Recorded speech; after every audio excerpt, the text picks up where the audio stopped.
जय हिंद साथियों, मैं अंकित कुमार यादव आप सभी का स्वागत करता हूं सृष्टि ज्ञान केंद्र में, जहां हम कक्षा 11वीं की राजनीति पढ़ रहे हैं, जिसमें आज मैं आपको अध्याय 2 पढ़ाने चल रहा हूं। और आज का आपका प्रमुख विषय है भारतीय संविधान में अधिकार। ये अध्याय का नाम है और मैं आज इसका आपको परिचय दूंगा, आपको समझाऊंगा कि भारतीय संविधान आपको किस किस प्रकार के अधिकार देता है। और इस चैप्टर में मैं आपको और क्या समझाऊंगा, ये आज मैं इस चैप्टर की पूरी रूपरेखा आपके सामने प्रस्तुत करने चल रहा हूं, जो आपको समझना बहुत जरूरी है कि मैं आपको इस चैप्टर में किन किन अधिकारों के बारे में पढ़ाऊंगा और हमारा संविधान आपको किस किस प्रकार के अधिकार देता है, ये जानना आपके लिए और पूरे भारत के समाज के लिए बहुत जरूरी है। तो चलिए आइए प्रारंभ करते हैं इस अध्याय का परिचय कि हम इस अध्याय में क्या क्या पढ़ेंगे। तो क्या क्या पढ़ेंगे हम, तो सुनते हैं पहले। संविधान हमें केवल सरकार के विभिन्न अंगों की संरचना और उनके परस्पर अंतर संबंधों के बारे में ही नहीं बताता। संविधान सिर्फ सरकार को चलाने वाले अंगों के बारे में ही नहीं बताता। संविधान हमें बहुत सारी चीजों के बारे में बताता है, बहुत सारी चीजों के बारे में। वो बहुत सारी चीजें क्या है, ये जानना मेरे लिए भी बहुत जरूरी है और आपके लिए भी बहुत जरूरी है। समझ में आई बात? तो सुनिए आगे। जैसा कि हमने पिछले अध्याय में पढ़ा, संविधान वह दस्तावेज है जो सरकार की शक्तियों पर अंकुश रखकर एक ऐसी प्रजातांत्रिक व्यवस्था की स्थापना करता है जिसमें सभी व्यक्तियों को कुछ अधिकार प्राप्त होते हैं। इस अध्याय में हम भारतीय संविधान में निहित मौलिक अधिकारों का अध्ययन करेंगे। तो इस अध्याय में हम नक्की क्या पढ़ेंगे? इस अध्याय में हम मौलिक अधिकारों के बारे में पढ़ेंगे, मौलिक अधिकारों के बारे में पढ़ेंगे जो हमें किसने दिए हुए हैं, जो हमें भारत के संविधान के द्वारा मिले हुए हैं, जो हमें भारत के संविधान के द्वारा मिले हुए हैं। इसको जानना, इसको समझना मेरे लिए भी जरूरी है और आपके लिए भी जरूरी है। क्यों? क्योंकि आप आने वाला भारत का क्या है?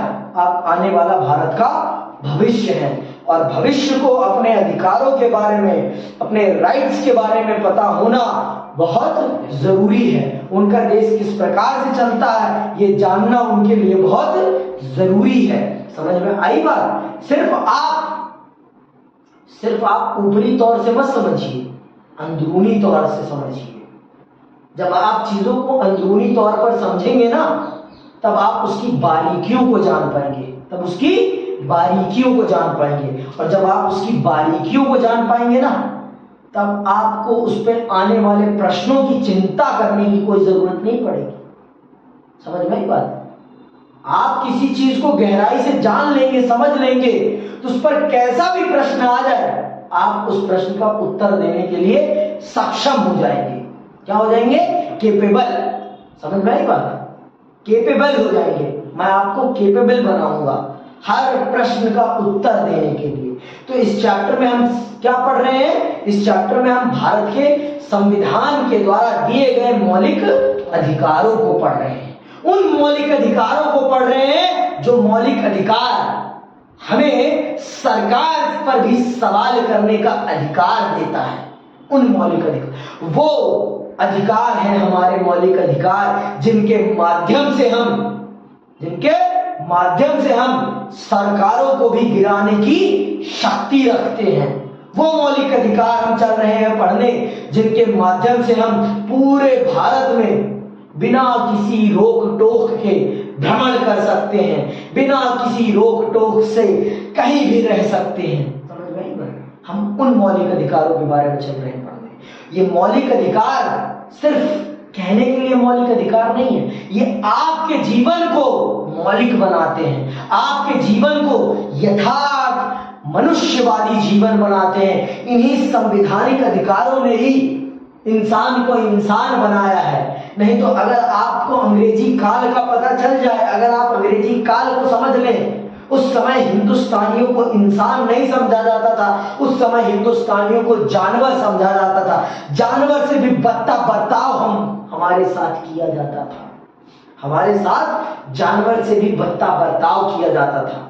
आई बात समझ में? तो इन मौलिक अधिकारों ने हमें मनुष्य बनने का मौका दिया, इन मौलिक अधिकारों ने हमें मनुष्य की संरचना प्रदान की, इन मौलिक अधिकारों ने हमें आगे बढ़ने की प्रेरणा शक्ति दी। इन मौलिक अधिकारों ने ही हमें आज जो हम हैं, जो हमारा राष्ट्र है, उस काबिल बनाया हमें।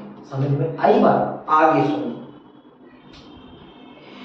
संविधान के तीसरे भाग में, संविधान के तीसरे भाग में, ये ध्यान से सुन लो, संविधान के किस भाग में मौलिक अधिकारों का उल्लेख है? संविधान के तीसरे भाग में, संविधान के तीसरे भाग में, संविधान के तीसरे भाग में मौलिक अधिकारों का वर्णन किया गया है। इसमें प्रत्येक मौलिक अधिकार के प्रयोग की सीमा का भी उल्लेख है। बीते हुए 6 दशकों में अधिकारों का स्वरूप परिवर्तित भी हुआ है और कुछ विस्तृत भी। इस अध्याय में आपको निम्न बातों का ज्ञान होगा, इस अध्याय में आपको निम्न बातों का ज्ञान होगा। तो वो कौन सी बातें हैं, चलिए जानते हैं। पहली बात, भारतीय संविधान कौन कौन से मौलिक अधिकार प्रदान करता है। पहले तो आप ये जानेंगे कि भारतीय संविधान आपको कौन कौन से मौलिक अधिकार उपलब्ध कराता है। वोट देने का, समझ में आएगा क्या? वोट देने का, अरे बहुत सारे हैं। वोट देने का अधिकार आपके मौलिक अधिकारों में नहीं आता, वो एक अलग अधिकार है, वो एक अलग अधिकार है, उसके बारे में भी। हाँ, पर वो भी एक मौलिक अधिकार ही है, एक मौलिक अधिकार की ही तरह हमारे पास है, ठीक है, वो अलग है। ठीक, आपसे मैं सबसे गुजारिश कर रहा हूं, आप सभी पहला अध्याय बहुत विस्तार से समझिए, पढ़िए और जानिए। जब तक आप पहले अध्याय को सही ढंग से नहीं समझेंगे, तब तक आप संविधान को नहीं समझ पाएंगे। एक देश को संविधान क्यों चाहिए, ये जब तक आप नहीं समझ पाएंगे ना, तब तक आप मौलिक अधिकारों के भी महत्व को नहीं समझ पाएंगे। ठीक है, तो पहली बात ये जानेंगे आप कि भारतीय संविधान आपको कौन कौन से मौलिक अधिकार देता है। पहला प्रश्न ये रहेगा और इसका उत्तर देगा ये अध्याय आपको।